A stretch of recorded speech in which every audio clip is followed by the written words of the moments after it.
তুমি সবসময় দরজা বন্ধ করে থাকো কেন বৌমা? আমাদের বাড়িতে না কেউ সবসময় দরজা বন্ধ করে থাকে না। তোমার যদি অসুবিধা হয় একটু পর্দাটা টেনে দিও। আর হ্যাঁ, আমার বাবুও কিন্তু পছন্দ করে না এরকম দরজা বন্ধ করে থাকা। ঠিক আছে? Goodbye. কি বানাচ্ছ বৌমা? চা? আমার বাবু তো চা খায় না, কফি খায়। ওটা তুমি খেয়ে নাও, আমি কফি নিয়ে যাচ্ছি ওর জন্য। কিরে, কোথায় যাচ্ছিস? ডিনারে? কই বলিসনি তো। ও আচ্ছা, আয় আয়, সাবধানে যাস।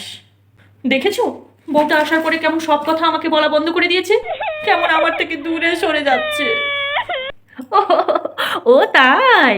আমার বাবু তো আমাকে সব কথা আগে আমাকে বলে, তারপর বউকে বলে। আসলে বাচ্চা মেয়ে তো, কোথায় টেনশন টেনশন করবে, আগে আমাকে বলে তারপরে বউকে বলে।